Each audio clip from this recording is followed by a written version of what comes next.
In this book, Covey and Merrill demonstrate in business where instead of compliance, the focus is on optimization through developing an ethical character, transparent motivation, and superb competence in producing sustained, superior results. There is one thing that is common to every individual, relationship, team, family, organization, nation, economy, and civilization throughout the world.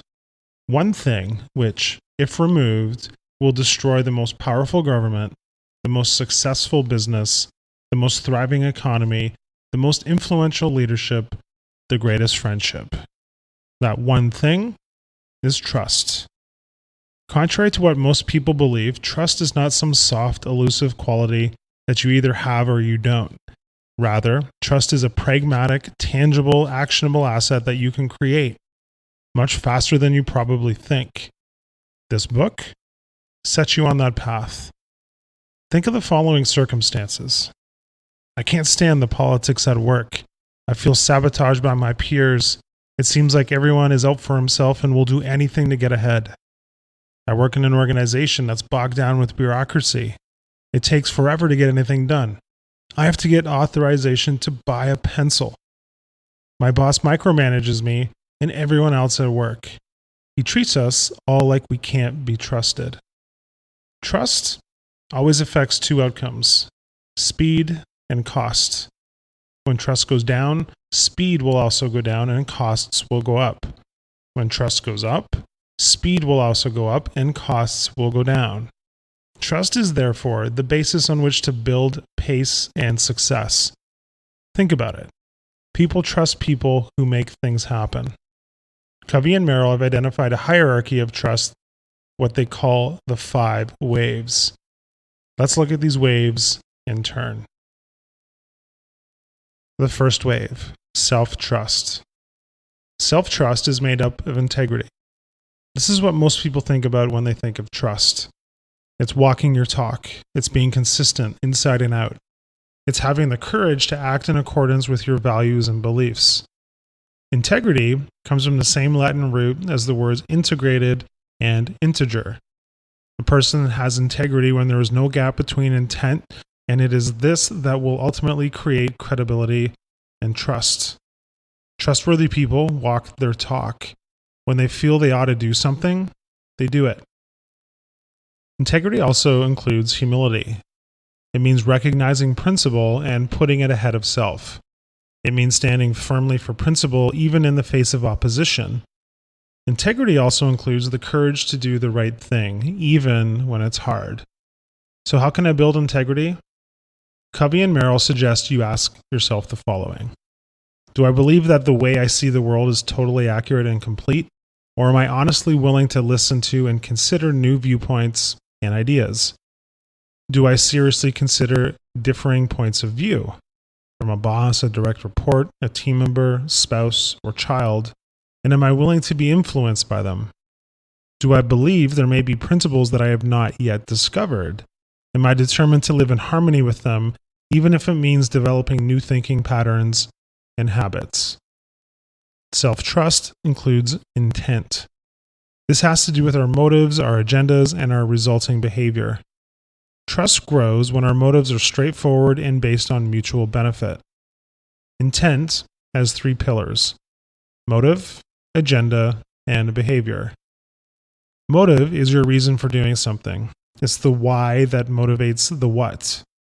The motive that inspires the greatest trust is genuine caring. Caring about people, caring about purposes, caring about the quality of what you do, caring about society as a whole. Agenda grows out of motive. It's what you intend to do or promote because of your motive.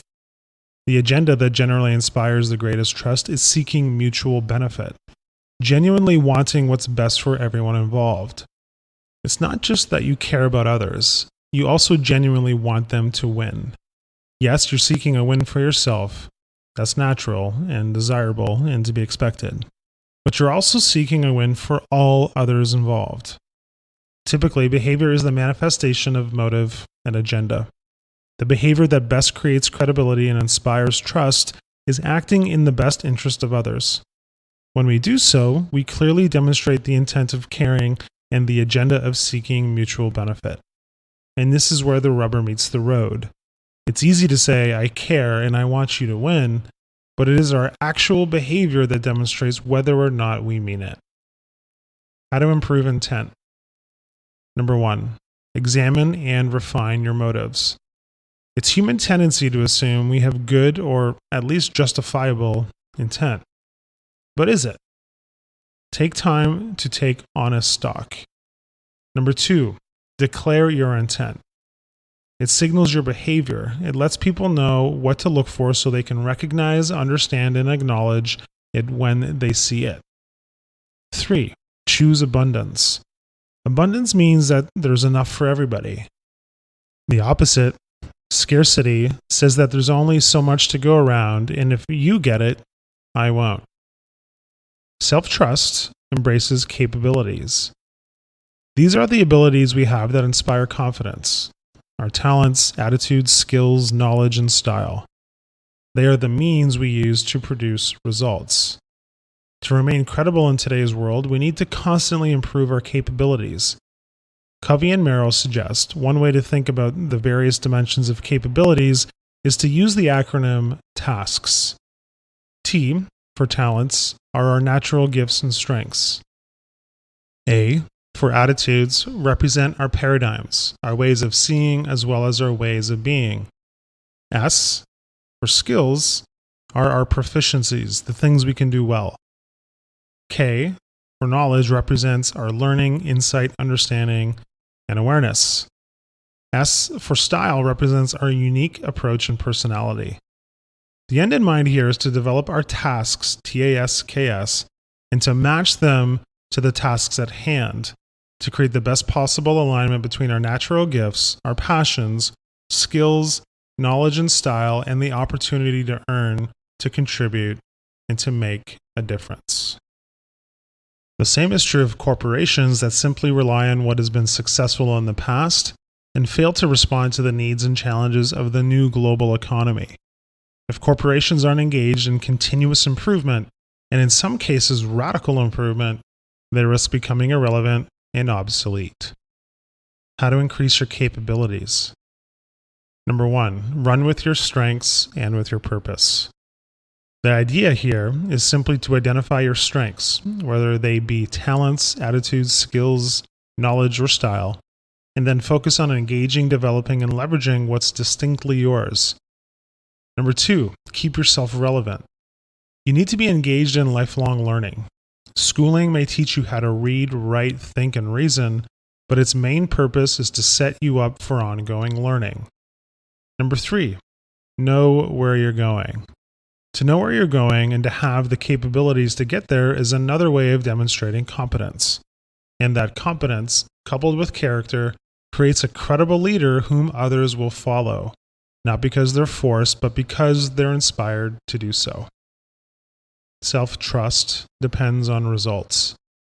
This refers to our track record, our performance, our getting the right things done.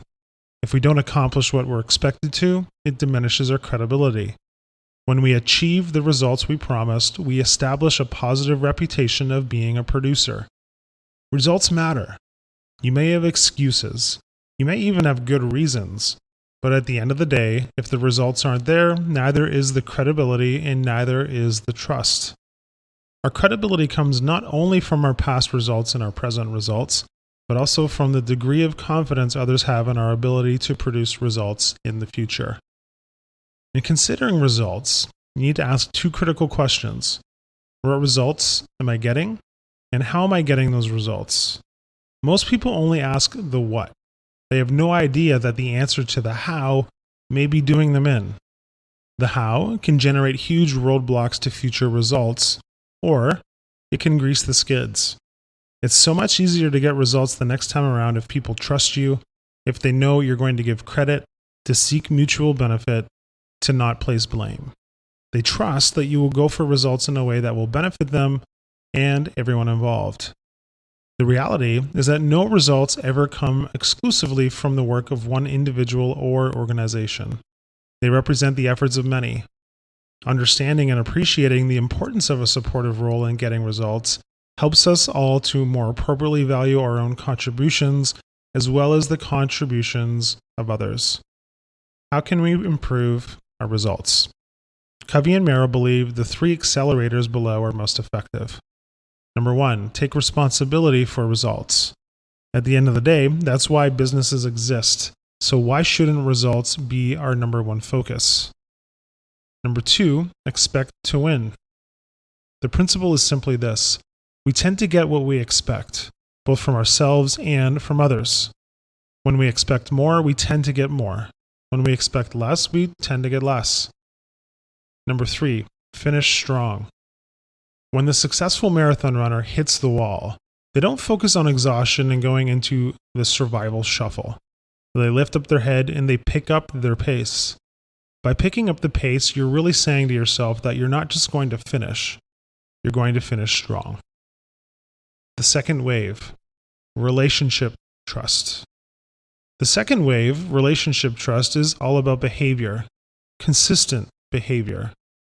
It's about learning how to interact with others in ways that increase trust and avoid interacting in ways that destroy it. Covey and M.R have created another list of 13 behaviors common to high trust leaders and people that grow out of the 4 cores of self-trust to support this wave. Behavior number 1, talk straight. Be honest, tell the truth, let people know where you stand. Call things what they are. Don't manipulate people or distort facts. Don't spin the truth. Don't leave false impressions. Behavior 2, demonstrate respect. Genuinely care for others. Show you care. Respect the dignity of every person and every role. Show kindness in the little things. Don't fake caring. Behavior 3, create transparency. Tell the truth in a way people can verify. Get real and genuine. Be open and authentic. Operate on the premise of what you see is what you get. Don't have hidden agendas. Behavior 4, right wrongs. Make things right when you're wrong. Apologize quickly. Demonstrate personal humility. Don't cover things up. Don't let pride get in the way of doing the right thing. Behavior number 5, show loyalty. Give credit freely. Acknowledge the contributions of others. Speak about people as if they were present. Represent others who aren't there to speak for themselves. Behavior 6, deliver results. Establish a track record of results. Get the right things done. Accomplish what you're hired to do. Be on time and within budget. Don't overpromise and underdeliver. Behavior 7, get better. Continuously improve. Be a constant learner. Act on the feedback you receive. Thank people for feedback. Don't consider yourself above feedback. Don't assume today's knowledge and skills will be sufficient for tomorrow's challenges. Behavior 8, confront reality. Take issues head on, even the undiscussables. Address the tough stuff directly. Acknowledge the unsaid. Lead out courageously in conversation, and don't skirt the real issues. Behavior 9, clarify expectations. Disclose and reveal expectations. Discuss them. Validate them. Renegotiate them if needed and possible. Don't assume that expectations are clear or shared. Behavior 10, practice accountability. Hold yourself accountable. Hold others accountable. Take responsibility for results. Be clear on how you'll communicate how you're doing and how others are doing. Behavior 11, listen first. Listen before you speak. Understand. Diagnose. Listen with your ears and your eyes and heart. Don't assume you know what matters most to others. Don't presume you have all the answers or all the questions. Behavior 12, keep commitments. Say what you're going to do, then do what you say you're going to do. Make commitments carefully and keep them. Don't break confidences. Don't attempt to PR your way out of a commitment you've broken. Behavior 13, extend trust. Demonstrate a propensity to trust. Extend trust abundantly to those who have earned your trust. Extend trust conditionally to those who are earning your trust. Don't withhold trust because there's risk involved. The third wave, organizational trust, the principle of alignment. In a low trust organization, cultural behaviors such as the following exist. People manipulate or distort facts. People withhold and hoard information. Getting the credit is very important. People spin the truth to their advantage. New ideas are openly resisted and stifled. Mistakes are covered up or covered over. Most people are involved in a blame game, bad-mouthing others. There is an abundance of water cooler talk. There are numerous meetings after the meetings. However, in a high-trust organization, information is shared openly, mistakes are tolerated and encouraged as a way of learning, the culture is innovative and creative, people are loyal to those who are absent, people talk straight and confront real issues, there is real communication and real collaboration. If the symbols in your organization communicate and cultivate distrust or less trust than you would like to have, you need to go back to the 4 cores with your organizational hat on. Ask yourself, does my organization have integrity? Do we know what we stand for? Does my organization have good intent? Do we have a culture of caring for one another, for our customers? Do we genuinely want everyone to win? What are the capabilities of my organization? Do we have the means to deliver value? Do we attract and retain the talents, attitudes, skills, knowledge, and style, which are the tasks, we need to compete in today's market?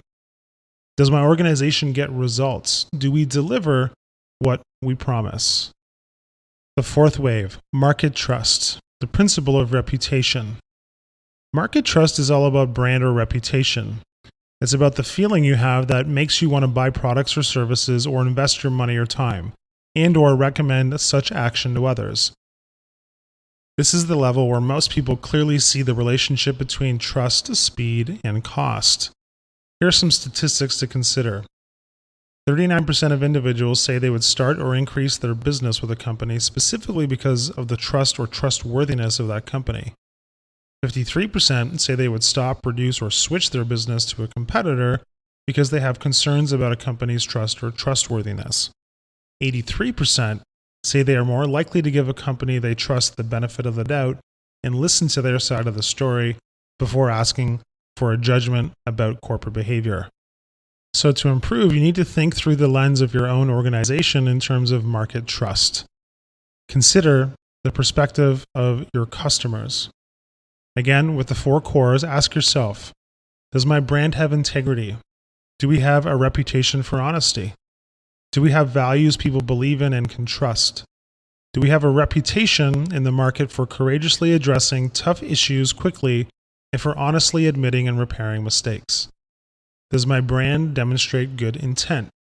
Are we perceived as simply out to make a profit, or do people feel that we genuinely care, that we want to help others win? Does my brand demonstrate capabilities? Do people associate our name with quality, excellence, continuous improvement, and the ability to change to maintain relevance in a global economy age? Is my brand associated with results? Do people feel we deliver what we promise? The 5th wave, societal trust, the principle of contribution. The overriding principle of societal trust is contribution. It's the intent to create value instead of destroy it, to give back instead of take. And more, people are realizing how important contribution and the cause it inspires are to a healthy society. So, with our organizations, we ask, yes, the 4 cores again, is our organization credible? Do we have integrity, and do we model it in our behavior? Do we demonstrate intent to do good, to contribute, to give back? Do we have the capabilities to make a difference? Do we produce results not only for shareholders, but for all stakeholders? Hi, I'm Rhonda, and this is an exclusive audiobook video recorded for the Audiobook Master Channel. Enjoy your audiobook and have fun learning. Don't forget to subscribe and hit the notification button so you'll get updated on our next upload. If you liked the video, give us a thumbs up and say your thoughts about the book we just covered. Do you want to listen to a summary or review of a book that we haven't covered in the past? Say it in the comments below or send us a message. Don't forget to check our other uploads. Enjoy listening!